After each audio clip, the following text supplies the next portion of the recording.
Boa tarde, meus amores. E sextou, hein, galera? Vamos lá. Nossa última matéria da semana. E será História, capítulo 2, Era Vargas, Estado Novo, página 257. Essa página aqui. Analisamos na aula passada que Getúlio Vargas chegou ao poder através de um golpe militar, iniciando seu governo provisório e depois foi eleito indiretamente para a fase constitucional. Em 1937, Getúlio Vargas deu outro golpe para se manter no poder e implementou um governo ditatorial chamado de Estado Novo, que durou até 1945. Veremos que essa foi a fase mais autoritária e repressiva da era Vargas. Então, em 1937, Getúlio Vargas decidiu dar um outro golpe militar. Não, outro golpe para se manter no poder. E implementou um governo ditatorial.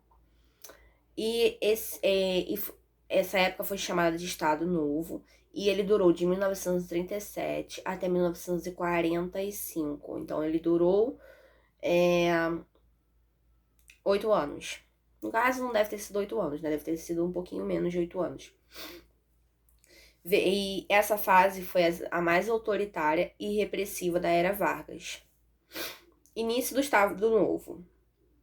Quando o estado de sítio foi decretado, Getúlio Vargas decretou o fechamento do Congresso Nacional e a Constituição de 1937, chamada de Polaca, pela influência da Constituição polonesa.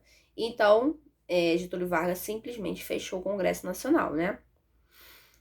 A Constituição de 1937 tinha como característica a maior força do Poder Executivo, o presidente, considerado a autoridade suprema do Estado. E ele implementou essa Constituição de 1937. Então, ele implementou essa Constituição, fechou o Congresso Nacional e nessa Constituição ela tinha como característica a maior força do poder, que ele, no caso, né, o presidente, era a maior força do poder executivo, considerado a autoridade suprema do Estado. Assim, Getúlio Vargas passou a ter poder completo, pois podia criar leis e executá-las, além de trocar os governadores de oposição por interventores que apoiariam seu governo. Então, ele simplesmente começou a criar leis e executá-las, né? Já que ele era a autoridade suprema do Estado, ele que mandava em tudo, então ele fazia o que ele queria, na verdade, né? Criava as leis, executava essas leis, né? E além disso, por exemplo, o governador de São Paulo, ele não gostava do governador de São Paulo, o governador de São Paulo era da oposição, né? Era contra ele simplesmente tirava o governador de São Paulo, por exemplo, e botava um outro governador, né? Alguma outra pessoa no lugar desse governador para virar o governador de São Paulo. E então o que ele fazia? Ele sempre tirava os governadores, né, que não eram a favor dele e colocava no lugar pessoas que eram a favor dele.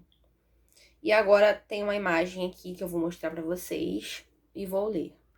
Propaganda de Getúlio Vargas no regime do Estado Novo.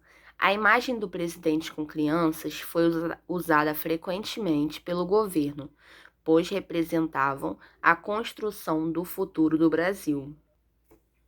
Então, vamos conhecer algumas outras medidas da Constituição de 1937. Permissão do presidente para suspender o mandato de deputados e senadores. Então, o presidente simplesmente podia suspender o mandato de deputados e senadores, né? Retirá-los do cargo. Possibilidade de determinar prisões e exílios de opositores políticos. Então, por exemplo, tinha alguns opositores políticos, né, pessoas que não eram a favor da sua política, e ele simplesmente prendia e exilava essas pessoas.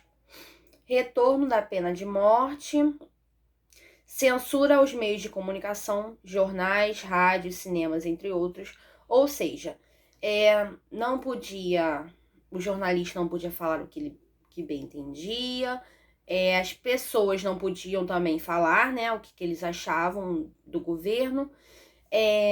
Filmes, nada que fosse contra o governo, apenas coisas que falassem bem ou que não falassem nada sobre o governo. Mandato presidencial de 6 anos, né, que ele mudou, agora ele iria comandar por 6 anos.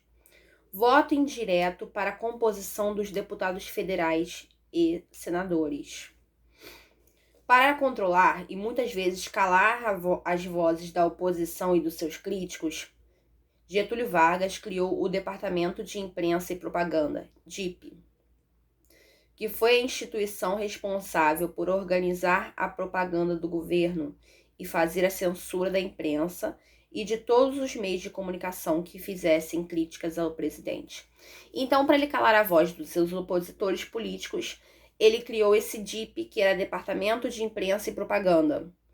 E ela foi responsável por organizar propagandas do governo, fazer a censura da imprensa e de qualquer outro meio de comunicação que pudessem fazer críticas ao presidente. Além das propagandas visuais, Getúlio Vargas se utilizou da popularização do rádio para se conectar à população, porque antigamente, né, eles utilizavam muito rádio. Então, até para ele poder falar com as pessoas mais pobres, mais humildes, então ele utilizava o rádio, né, porque televisão, eu acho que existia naquela época, mas era preto e branco, era muito, não tinha a tecnologia que nós temos hoje, é claro.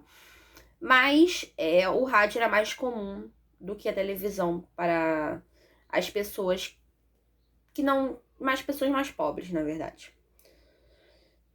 Através da criação do programa radiofônico Hora do Brasil, Getúlio Vargas se comunicava diariamente com a população brasileira, anunciando as grandes obras que estavam sendo feitas, as criações do seu governo e as melhorias que tinha promovido. Então ele criou um programa de rádio, Hora do Brasil, e começou a anunciar. Todo dia ele anunciava as melhorias que ele tinha promovido e as criações que ele tinha feito durante seu governo. Dessa forma, todo dia, às 17 horas, às 19 horas, quer dizer que era, no caso, 7 horas da noite, brasileiros de todas as classes sociais escutavam os pronunciamentos e a propaganda política do presidente. Então, todo dia, as pessoas, né, de qualquer classe social, tanto os ricos quanto os pobres, ligavam seu rádiozinho e ficavam ouvindo, né, a hora do Brasil, para ouvir o pronunciamento do presidente e ele falando, eu vou fazer essa obra tal para a melhoria do nosso país, e o nosso governo já fez isso para a melhoria do nosso país. Então, ele fazia pronunciamentos e propagandas do seu governo. O presidente também se comunicava com a população através de comícios em feriados nacionais de grande relevância, como o Dia do Trabalhador, no dia 1º de maio, no Natal e outras datas comemorativas. Então, quando tinha um feriado de grande relevância, como por exemplo Natal, dia 1º de maio, que é o Dia do Trabalhador, ele fazia comícios para poder, no caso, né, falar com a população. Então, nós temos aqui uma imagem do Getúlio Vargas no dia 1º de maio de 1941, no estádio de São Januário, no Rio de Janeiro. No caso, esse estádio ele fica... esqueci. Lembrei, esse estádio ele fica em São Cristóvão e ele estava fazendo um desfile, né, nesse dia 1º de maio, que era o Dia do Trabalhador, e até mesmo para ele ter mais convívio com a população, né, aquele negócio assim da população ver, nossa, ele realmente é um presidente que se importa com a gente. Então, ele tinha todo aquele esquema político.